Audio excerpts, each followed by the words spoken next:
আজকে রান্না করবো এঁচোড় চিংড়ি। সকালে ঘুম থেকে উঠে আমার প্রথম কাজ হচ্ছে উঠোনে ছোড়া দেওয়া। তো বালতিতে গোবর গুলে উঠোনে চারিপাশটা দিয়ে দেবো ছোলা। আর এই দেখো বালতিতে করে গোবর গুলে উঠোনে চারিপাশটা দিয়ে দিচ্ছিলাম ছোড়া। আর আমাদের এইদিকে গ্রামে না প্রত্যেকের বাড়িতে সকালবেলা উঠোনে আগে ছোড়া দেয় সবাই। ছোড়া দেওয়ার পর তারপরে উঠোন ঝাঁটাতে হয়। তো যাই হোক, ছোড়া দেওয়ার পর আমিও উঠান ঝাঁট দিয়ে নিচ্ছিলাম। আর আমাদের উঠোনটা কিন্তু বেশ অনেক বড়, ঝাঁট দিতে বেশ অনেক টাইমও লাগে। তো যাই হোক, উঠোনের চারিপাশটা আমি ভালো করে পরিষ্কার করে ঝাঁটিয়ে নিচ্ছিলাম। তো উঠোনের চারিপাশটা আমার ভালো করে পরিষ্কার করে ঝাঁটিয়ে নেওয়া হয়ে গেছে। উঠোনের সব নোংরা আমরা এই পেয়ারা গাছের এখানে জড়ো করে রেখে দিই। উঠোন ঝাঁট দেওয়া হয়ে গেছে, ঝাঁটাটাকে ভালো করে ধুয়ে এখানে রেখে দিয়ে বালতিতে গোবর মাটি গুলে উঠোনের চারিপাশ দিয়ে দেবো মরুলি। আর মরুলি দিতে কিন্তু আমার বেশ ভালো লাগে, জানি না কেন। তো উঠোনের চারিপাশটা আমি গোল গোল করে মরুলি দিয়ে দিচ্ছিলাম চারিদিকটা। তো একটা একটা করে সব দিকে আবার মরুলি দেওয়া হয়ে গেছে। আর উঠোনে মরুলি দিলে কত সুন্দর লাগে উঠোনটা দেখতে, দেখো বন্ধুরা। তারপর চলে আসলাম আমাদের ছাদে আমার ফুল গাছগুলোকে দেখতে।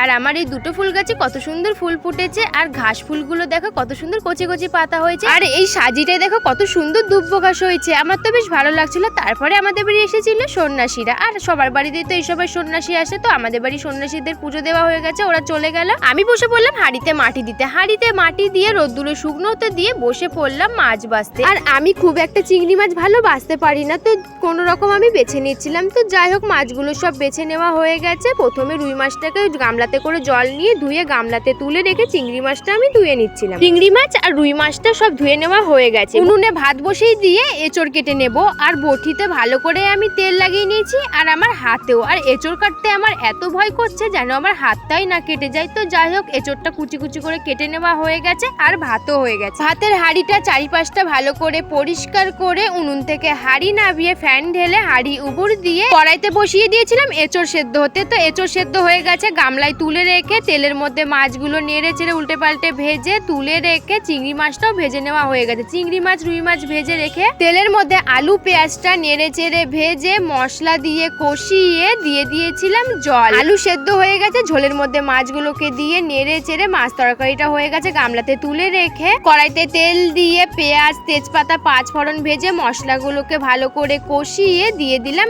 এঁচড়। আর এঁচড় দিয়ে নেড়ে চেড়ে দিয়ে দিলাম এঁচড়ের মধ্যে চিংড়ি মাছ। এঁচড় চিংড়ি মাছ মশলার সাথে ভালো করে কষিয়ে নেব নেড়ে চেড়ে। তো এঁচড়ের সাথে চিংড়ি মাছ কষিয়ে নিয়ে দিয়ে দিলাম জল। আর জল দিয়ে নেড়ে চেড়ে রেখে দিয়েছিলাম। এঁচড় চিংড়ি রান্না করে নেওয়া হয়ে গেছে, গামলাতে নামিয়ে নিলাম।